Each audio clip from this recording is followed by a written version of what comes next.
कल की क्लास में हमने ऑब्जेक्ट ओरिएंटेड प्रोग्रामिंग C++ के लिए OOPS के कॉन्सेप्ट को पढ़ना प्रारंभ किया था।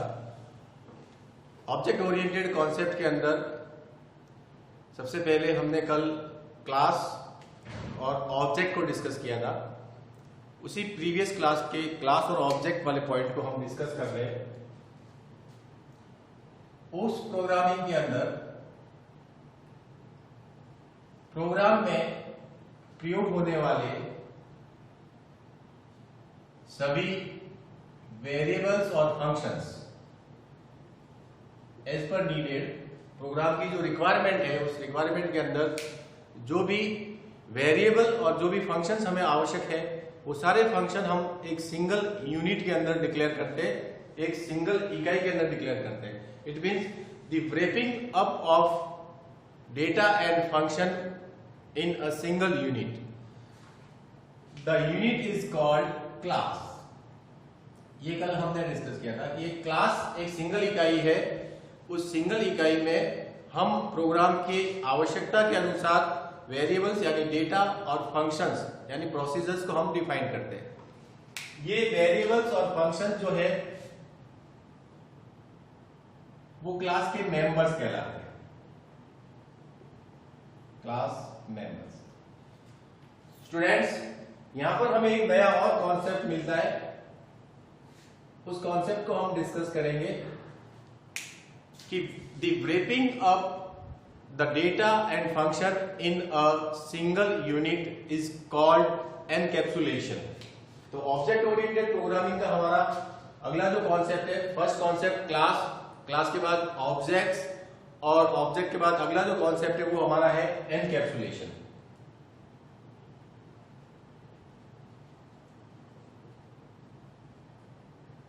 इसको अगर हम सरलतापूर्वक समझना चाहे तो जो हमारे प्रोग्राम में प्रयोग होने वाले वेरिएबल्स और फंक्शंस है उसको हम किसी एक यूनिट में कंस्ट्रक्ट करते हैं। इट मींस हम कैप्सुलेट करते हैं और वह कॉन्सेप्ट कहलाता है एनकैप्सुलेशन। और एनकैप्सुलेशन जो है उससे आपको पता है कि क्लास के अंदर जो भी वेरिएबल्स और फंक्शन डिक्लेयर हुए हैं वो डायरेक्टली आउटसाइड क्लास एक्सेस नहीं होते, उनको हम डायरेक्टली आउटसाइड क्लास एक्सेस नहीं कर सकते। तो एनकैप्सुलेशन जो है it is a concept of data hiding. Basically encapsulation जो है वो डेटा को हाइड करने का कॉन्सेप्ट है और वो हमें क्लास के द्वारा प्रोवाइड होता है।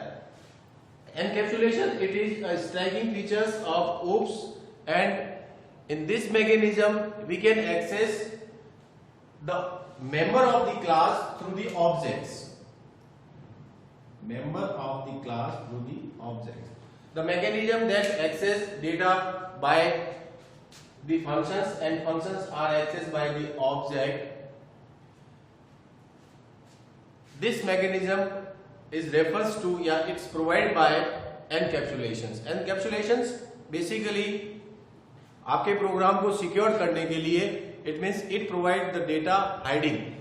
It means we can encapsulate all the variables and data in a single unit.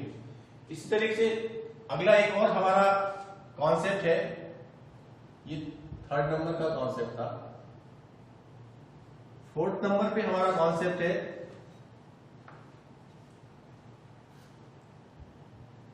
Abstraction. Abstraction of OOPS object oriented system का सबसे इंपॉर्टेंट स्ट्राइकिंग फीचर्स है। एब्स्ट्रैक्शंस मींस अगर हम इसकी डेफिनेशन को डिस्कस करें तो without knowing background knowledge we can access all the essential features of the class. हमें किसी क्लास के आवश्यक या महत्वपूर्ण फीचर्स को एक्सेस करने के लिए, इंपोर्टेंट फीचर्स को एक्सेस करने के लिए हमें उस क्लास के अंदर या क्लास की डिटेल्स को जानना आवश्यक नहीं है। स्टूडेंट्स, प्रेजेंट टाइम में जितनी भी ऑब्जेक्ट ओरिएंटेड प्रोग्रामिंग या मॉडर्न प्रोग्रामिंग जो हो रही है उनमें सबसे इंपॉर्टेंट ये है कि उनके साथ इनबिल्ट लाइब्रेरी जो होती है वो बहुत ही रिच होती है। और लाइब्रेरी बनाने का पूरा सिस्टम क्लासेस के द्वारा बनाई जाती है। In general way her programming language के साथ बहुत सारी इनबिल्ट क्लासेस हमें मिलती है, और उन इनबिल्ट क्लासेस के अंदर क्या मैकेनिज्म बना हुआ है हम उसे नहीं जानते। हम उस इनबिल्ट क्लासेस को अपने प्रोग्राम में प्रयोग करना चाहते हैं, तो हमें सिर्फ उस क्लासेस का ऑब्जेक्ट हमें अपने प्रोग्राम में बनाना है, और उस ऑब्जेक्ट से उस क्लासेस के अंदर जो भी मेथड्स डिफाइन किए हुए हैं उन मेथड को हम सीधे डायरेक्टली एक्सेस कर सकते हैं। जो अभी मैंने डिस्कस किया है that is abstractions. Abstractions define that without knowing background knowledge we can access the essential features of a class. अगर हम डीवीडी प्लेयर के बारे में देखते हैं, हमारे पास अगर डीवीडी प्लेयर है तो आप अगर देखेंगे तो डीवीडी प्लेयर बॉक्स के अंदर एक मैकेनिज्म होता है जिसमें डीवीडी ड्राइव भी होती है, तो सेंसर भी लगा होता है, और एक सर्किट बोर्ड भी होता है जो उस डीवीडी प्लेयर को ऑपरेट करने के लिए काम में आता है। उसके अंदर जो बना हुआ है उसके बारे में हम नहीं जानते, या हमें वो दिखाई भी नहीं देता है, वो हाइड है, और उसको प्रयोग लेने के लिए आपके डीवीडी प्लेट पर, फ्रंट प्लेट पर बहुत सारे बटन्स बने हुए होते हैं। Now we can access all the circuits of DVD player through these buttons, and these buttons are called objects, and the mechanism defined in the DVD, that is class. The distance between object and class, that is abstractions. जो हमें यहाँ पर जो mechanism मिल रहा है वो हमारा है एब्स्ट्रैक्शंस। प्लस प्लस या जावा के अंदर या और भी मॉडर्न लैंग्वेज में हम कोई भी क्लास हमारी डिफाइन करके रख सकते हैं। हमने एक बार क्लास डिफाइन कर दिया है, नाउ नेक्स्ट टाइम हमें उस क्लास को डिफाइन करने की आवश्यकता नहीं होती है, और हम उस क्लास का ऑब्जेक्ट बना के और उस क्लास के फीचर्स को प्रयोग में ले सकते हैं। जैसे फॉर एग्जाम्पल अगर अपन जावा की बात करें तो जावा के अंदर बहुत सारी ग्राफिक्स क्लासेज होती है। फॉर एग्जाम्पल एक रेक्टेंगल क्लास है, जो रेक्टेंगल ग्राफिक्स क्लास के अंदर एक रेक्टेंगल मेथड्स होता है। तो ग्राफिक्स क्लास का जो रेक्टेंगल मेथड्स है उसमें क्या लिखा हुआ है या ग्राफिक्स क्लास कैसे बनी हुई है हम उसके बारे में नहीं जानते। हम उस ग्राफिक्स क्लास का ऑब्जेक्ट बनाएंगे और रेक्टेंगल मेथड को कॉल करके उसमें पैरामीटर पास कर देंगे, स्क्रीन पर रेक्टेंगल ड्रॉ हो जाएगा, आपके एप्लेक्स पर रेक्टेंगल ड्रॉ हो जाएगा। तो इस प्रकार की जो क्लासेज होती है वो इनबिल्ट क्लासेज या लाइब्रेरी क्लासेज होती है। तो इस प्रकार से एब्स्ट्रैक्शंस हमें ये मेथड प्रोवाइड करता है कि आपके पास पहले से कोई लाइब्रेरी क्लास है या आपने कोई क्लास बनाई है, आपको उसको जानने की आवश्यकता नहीं। Without knowing background knowledge we can access all the essential features of the class, that is called abstractions, and encapsulation is refers to the wrapping of data and function in a single unit, it is called encapsulation। तो ये हमारा third और fourth feature था encapsulation and abstractions. Next object oriented system का अगला जो concept है, it is very interesting concept जो हमारे सामान्य जीवन से भी जुड़ा हुआ है, और वह है आपका इनहेरिटेंस। स्टूडेंट्स, इनहेरिटेंस हमारे उप्स के अंदर भी इंपॉर्टेंट है, और हर व्यक्ति की सामान्य जीवन से ये बात जुड़ी हुई है। इनहेरिटेंस को अगर हम हिंदी में बात करेंगे तो उसे उत्तराधिकार कहा जाता है, और जो व्यक्ति किसी का उत्तराधिकारी होता है, फादर का उत्तराधिकारी सन होता है, तो सन के पास फादर की सारी प्रॉपर्टीज एक्सेस करने के राइट्स होते हैं। It means automatically the son can access all the properties of fathers, because the father and son, the relation between father and son, it means इनके बीच में कौन सा रिलेशन है? इनहेरिटेड रिलेशन है। Same things C++, even OOPS provide a striking features inheritance. Through the inheritance we can access the old class through the new class. हम किसी भी पुरानी क्लास को नई क्लास के द्वारा एक्सेस कर सकते हैं। The mechanism for driving a old class through the new class is called inheritance. Inheritance के अंतर्गत हम पहले से बनी हुई जो क्लास है, फॉर एग्जाम्पल क्लास ए हमने बनाई और ये ओल्ड क्लास है, this is old class. Now अब हम एक नई क्लास बना रहे हैं, क्लास बी। तो हमें ये चाहिए कि क्लास बी के अंदर क्लास ए के भी फीचर्स चाहिए।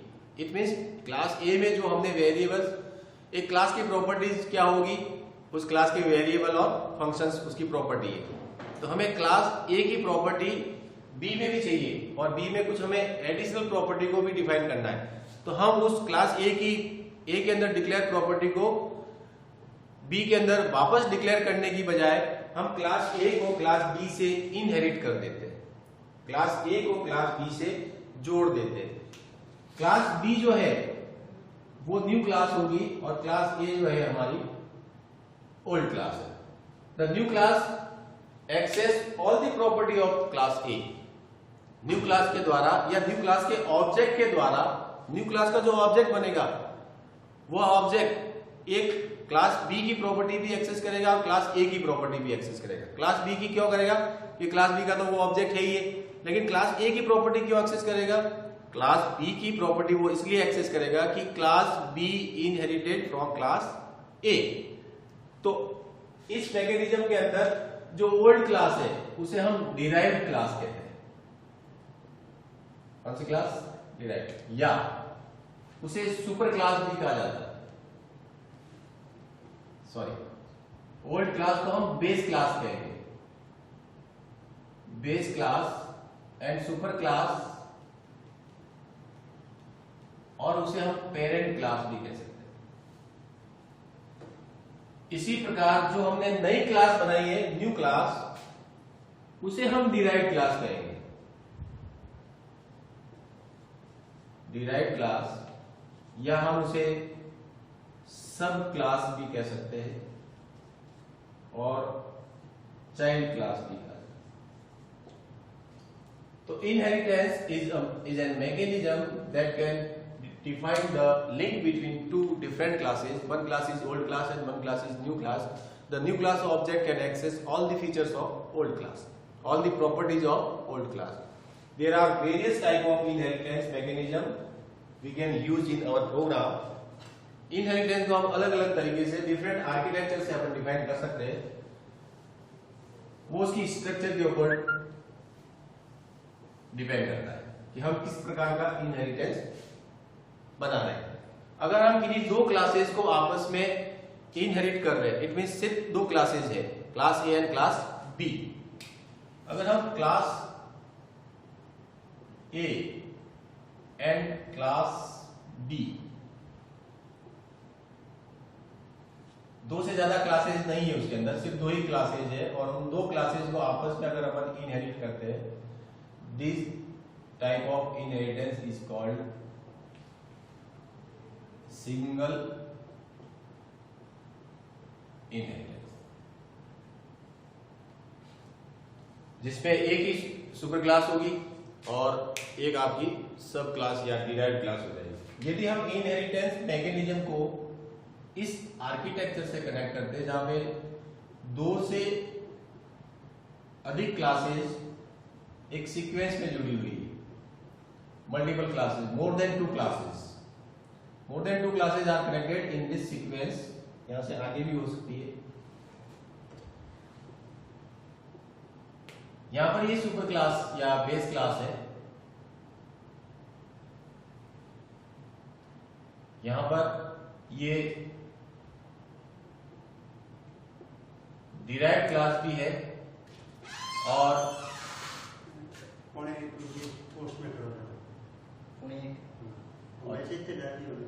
और ये base class,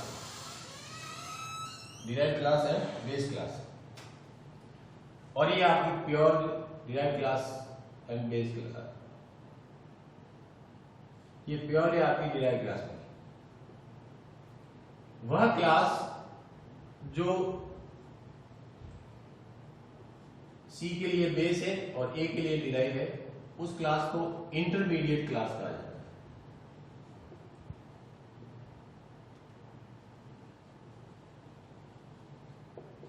intermediate class. It means the class B is act as sub class या derived class for A and super class या base class for class C. ये जो मैकेनिज्म है इसे हम मल्टी लेवल इनहेरिटेंस कहेंगे. This is multi level inheritance.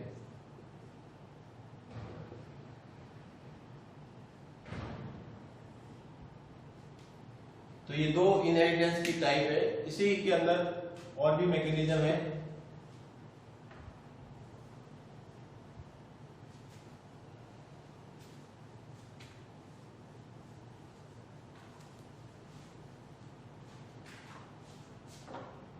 जिसमें classes इस फॉर्म में कनेक्टेड हो,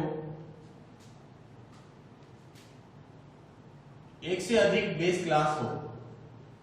suppose class A and class B both are base classes, और एक सिंगल इस पूरे मैकेनिज्म के अंदर डिराइव क्लास एक ही डिफाइन होगी. बेस क्लासेस या सुपर क्लासेस बहुत एक से अधिक हो सकती है. तो ये आपकी डिराइव क्लास होगी.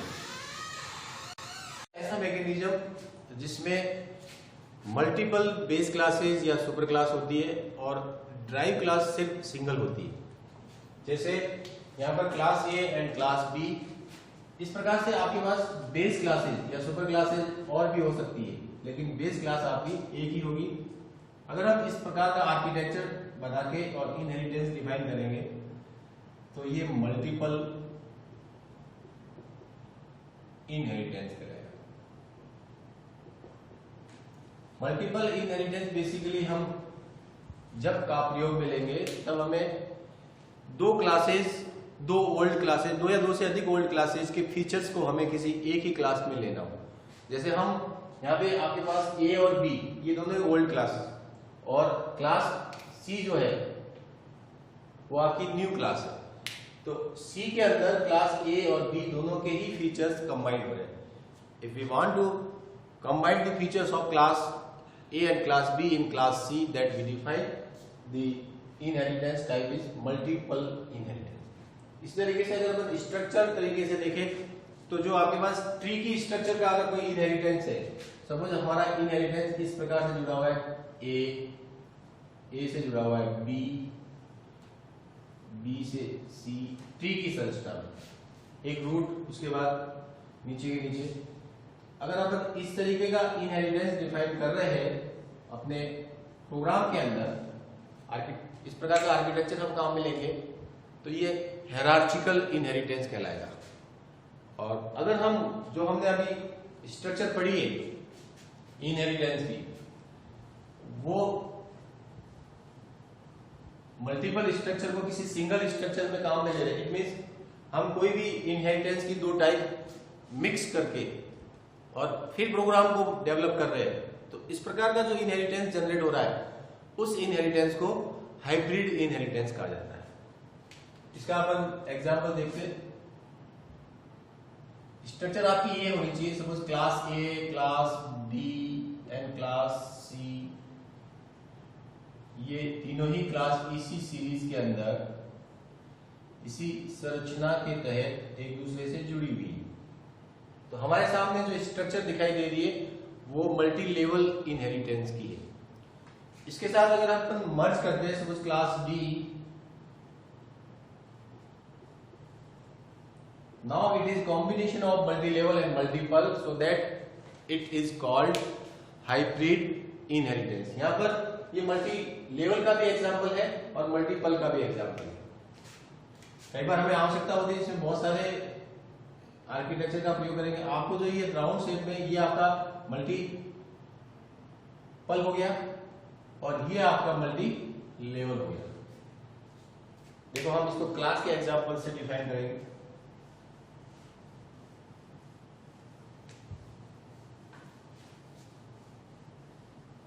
सपोज हमारे पास स्टूडेंट्स का डेटा रखने के लिए हमने क्लास बनाई है.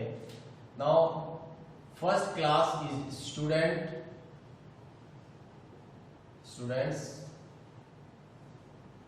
स्टूडेंट से हमने दो क्लासेस ऐड कर दी. क्लास टेस्ट एंड रिजल्ट लीजिएगा स्पोर्ट्स की ब्लॉक। तो स्टूडेंट्स क्लास से दो क्लासेस जुड़ी हुई है, टेस्ट एंड स्पोर्ट्स। तो ये हमारा जो आर्किटेक्चर आपको दिख रहा है ये हायरार्चिकल इनहेरिटेंस का आर्किटेक्चर है। Now again the test class connected with result,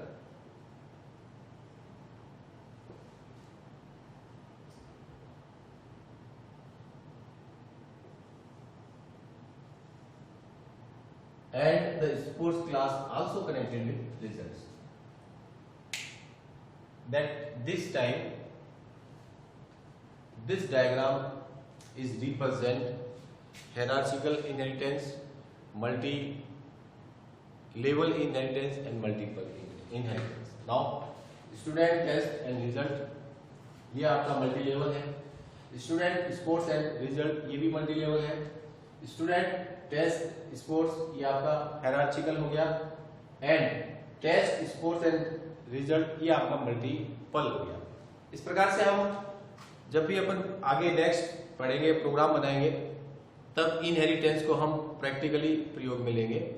but inheritance को मैं वापस रिवाइज कर देता हूं आपके सामने। इनहेरिटेंस एक ऐसा मैकेनिज्म है जिसके अंदर हम प्रोग्राम में बनी हुई ओल्ड क्लासेज को नई क्लास के साथ इनहेरिट करके ओल्ड क्लासेस के सारे एट्रीब्यूट्स या ओल्ड क्लासेस की प्रॉपर्टीज को हम नई क्लास के ऑब्जेक्ट के द्वारा प्रयोग करते हैं, जिससे हमें कोड को, प्रोग्रामिंग कोड को रिपीट करने की आवश्यकता नहीं है। और हम इनहेरिटेंस को अन्य शब्द में ये भी कह सकते हैं, वो है आपका reusability.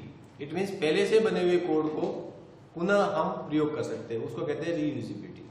Now the next concept of inheritance, next concept of OOPS, object oriented programming के अंदर हम OOPS के कॉन्सेप्ट को डिस्कस कर रहे हैं। और इंपॉर्टेंट कॉन्सेप्ट है OOPS का polymorphism.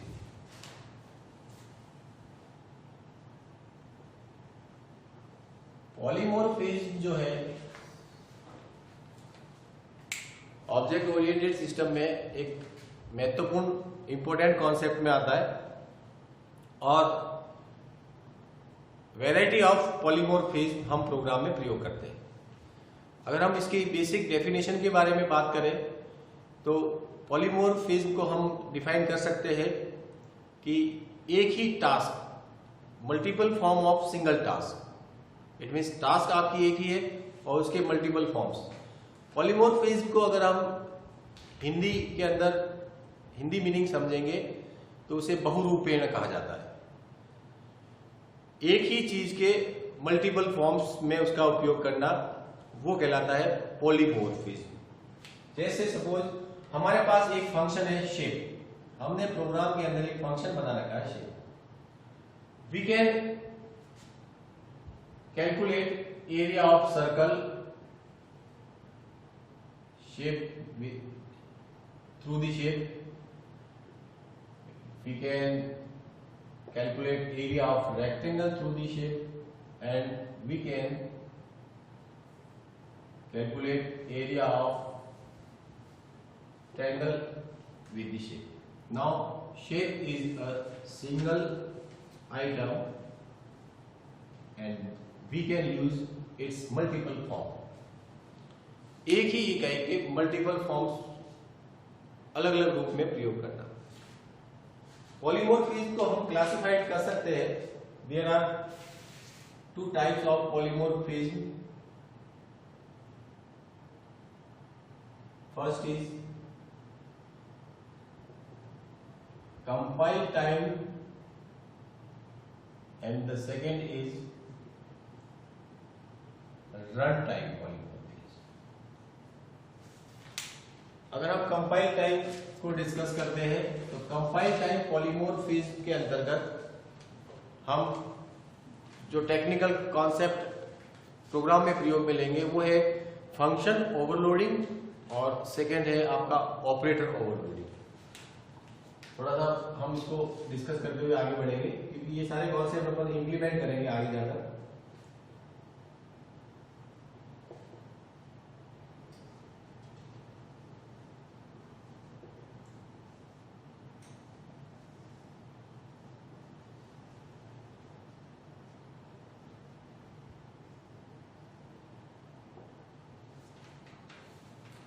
Function overloading and operator overloading, these are compile time polymorphism. Function overloading हमें ये बताता है we can use multiple functions in a same class. हम एक ही नाम के एक से अधिक फंक्शन का प्रयोग एक ही क्लास में कर सकते हैं। सपोज हमने प्रोग्राम के अंदर एक सिंगल क्लास के अंदर 3 फंक्शन बना दिए, तीनों के नाम सेम है, शेप, शेप एंड शेप। तो कंपाइलर अगर इनके नाम सेम है तो कंपाइलर इन्हें कैसे समझ पाएगा, कंपाइलर इनको आइडेंटिफाई कैसे करेगा? तो जब हम एक ही क्लास, सिंगल क्लास के अंदर मल्टीपल सेम नाम के मल्टीपल फंक्शंस डिफाइन करेंगे, तो हमें इसमें ये ध्यान रखना है कि इनकी आर्ग्यूमेंट वैल्यू जो है वो अलग अलग होनी चाहिए।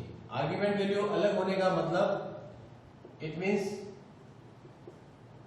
type of argument and number of arguments। या तो आप जैसे सपोज इस शेप के पास सिंगल आर्ग्यूमेंट है और इस शेप के पास भी सिंगल आर्ग्यूमेंट है, लेकिन यहाँ पर चेंज क्या है, टाइप ऑफ आर्ग्यूमेंट्स। तो आर्ग्यूमेंट्स का मतलब ये है कि आपको हर उस फंक्शन, जो फंक्शन अपन ग्रुप में काम में लेना चाह रहे हैं, उन सभी फंक्शंस के आर्ग्यूमेंट जो है वो टाइप ऑफ आर्ग्यूमेंट या से नंबर ऑफ आर्ग्यूमेंट चेंज हो सकते हैं। तो इस प्रकार से जो अगर अपन फंक्शन की फैमिली का प्रयोग कर रहे हैं तो वो कहलाता है आपका function overloading. And function overloading is a concept of polymorphism. Now the next, operator overloading. आप सभी जो है किसी भी प्रोग्रामिंग लैंग्वेज को पढ़ते हैं तो आपको ऑपरेटर्स पढ़ाए जाते हैं। अरिथमेटिक ऑपरेटर्स होते हैं, लॉजिकल ऑपरेटर होते हैं, रिलेशनल ऑपरेटर्स होते हैं। इन सभी ऑपरेटर्स की आपको डेफिनेशन भी पढ़ाई जाती है कि भाई रिलेशनल ऑपरेटर में ये ऑपरेटर ये काम करेगा, प्लस ऑपरेटर प्लस का काम, एडिशन का काम करेगा अरिथमेटिक के अंदर, या इंक्रीमेंट के अंदर प्लस प्लस का सिंगल इंक्रीज करेगा, माइनस माइनस 1 डिक्रीमेंट का काम करेगा। नाउ जो हमें प्रीडिफाइंड ऑपरेटर्स अवेलेबल है, जो हमें प्रीडिफाइंड ऑपरेटर मिल रहे हैं, उन ऑपरेटर्स को अगर हम ये चाहते हैं कि कोई अलग मीनिंग दे, उसको कोई डिफरेंट टास्क दे, फॉर एग्जाम्पल कि प्लस ऑपरेटर जो है वो प्लस प्लस का काम करे, it means we can define the definition of existing operator, new definition of existing operator through the function overloading, sorry operator overloading. Operator को overload करके हम उस एग्जिस्टिंग ऑपरेटर को एक नई डेफिनेशन दे सकते हैं, और and it is also part of polymorphism. जब हम रन टाइम पॉलीमॉर्फिज्म पढ़ेंगे तो रन टाइम पॉलीमॉर्फिज्म के अंदर हम वर्चुअल फंक्शन पढ़ेंगे।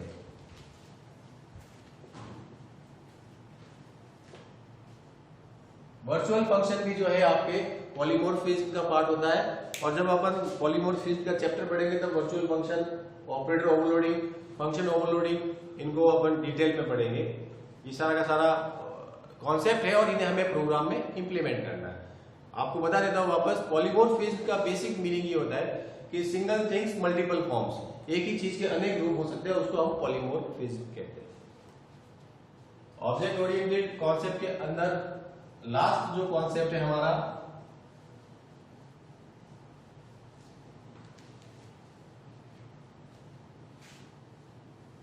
सेकेंड लास्ट कॉन्सेप्ट है ये हमारा डायनेमिक बाइंडिंग।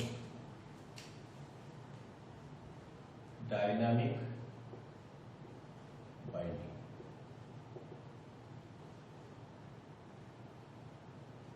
स्टूडेंट्स, आपको ये पता होना चाहिए कि प्रोग्रामिंग लैंग्वेज के अंदर बाइंडिंग का अर्थ क्या होता है। मैं आपको बता देता हूं कि आपने सी लैंग्वेज के अंदर भी पढ़ा होगा, आपने प्रयोग में लिया होगा, प्रैक्टिकली आपने यूज किया होगा कि एक फंक्शन को आप दूसरे फंक्शन में कॉल करते हैं। फॉर एग्जांपल, मेरे पास x एक फंक्शन है और उसकी मैंने एक बॉडी लिख दी, और y एक फंक्शन है, उसकी मैंने बॉडी, यहां पे मैंने y फंक्शन को x फंक्शन में कॉल किया। ये तो आपका हो गया simple binding.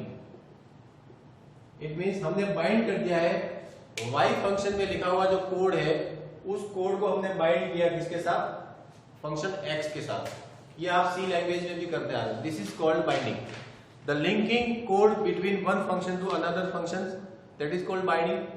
Now dynamic binding, आपको ये भी मालूम है कि अगर प्रोग्रामिंग, कंप्यूटर प्रोग्रामिंग में डायनेमिक वर्ड आता है it means it happen at run time. ये कहां होगा, रन टाइम में होगा। अब यहां पर ये पहले से पता है कि x जो है किसको कॉल करेगा, y फंक्शन को कॉल करेगा। It means it is pre defined कि x जो है y फंक्शन का मतलब इस ब्लॉक ऑफ कोड को, y फंक्शन का मीनिंग भी यही है, ये ब्लॉक ऑफ कोड जो है वो यहां पर एग्जीक्यूट होगा। इट इज प्री डिफाइंड, हमें भी मालूम है, तो दैट इज कॉल्ड बाइंडिंग। लेकिन डायनेमिक बाइंडिंग का मीनिंग, डायनेमिक का मतलब होता है जो काम रन टाइम में होता है उसको हम डायनामिक कहते हैं।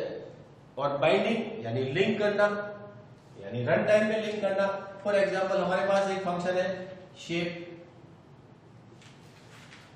It calculate area of circle, it calculate area of rectangle, it calculate area of triangle.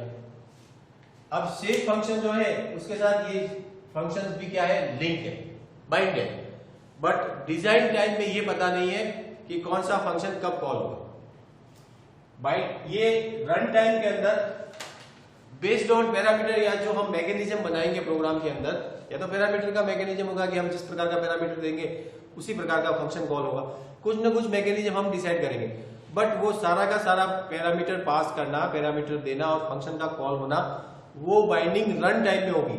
Design time में तो हमने ये कह रखा है कि shape can be call circle, rectangle and triangle, इन तीनों को कॉल कर सकता है। बट ये डिफाइन नहीं कि इस सर्किल को ही कॉल करेगा, ये तीनों को कॉल कर सकता है। किसको किस समय कैसे कॉल करेगा, it is depend on run time, that is called dynamic binding. जो रन टाइम में डिसाइड होगा कि शेप रेक्टेंगल को कॉल कर रहा है, कभी ट्रायंगल को कॉल कर रहा है, कभी सर्किल को कॉल कर रहा है, तो वो डिजाइन टाइम में कुछ भी डिफाइन नहीं है, वो रन टाइम में डिफाइन किया गया है। उसका भी एक पर्टिकुलर सिस्टम होता है रन टाइम का कि हम उसके अंदर कौन क्या मैकेनिज्म काम में लेंगे, हम पैरामीटर पास करेंगे या हम फंक्शंस को लिंक या स्टैकिंग तरीके से कॉल करेंगे, या डिफरेंट पैरामीटर्स बेस उसके अंदर मैच करवाएंगे कि अगर सर्किल का पैरामीटर है तो सर्किल कॉल होगा, रेक्टेंगल, वो सारा का सारा रन टाइम में होगा।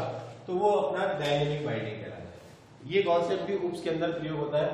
Now the last concept of object oriented system is called message passing.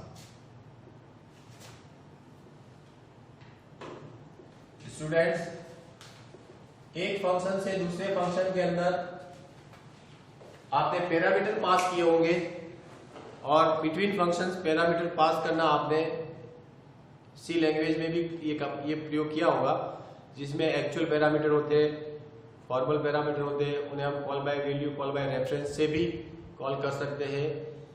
This is communication between functions. ये एक मैकेनिज्म है जो फंक्शंस आपस में एक दूसरे से कम्युनिकेट होते हैं थ्रू द पैरामीटर्स या arguments. Same things in the object oriented system, objects are communicate with each other. One object communicate with the second object. Number of objects are communicate with each other, and this technique is called message passing.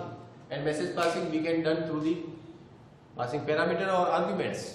हम एक object से दूसरे object को parameter या arguments pass कर सकते हैं और उसी को मैसेज पासिंग कहा जाता है। ये हमें ये बताता है कि ऑब्जेक्ट ओरिएंटेड सिस्टम के अंदर जो हम ऑब्जेक्ट्स डिफाइन कर रहे हैं वो ऑब्जेक्ट आपस में कम्युनिकेट हो सकते हैं, कम्युनिकेट होते हैं। Thank you. the class for you.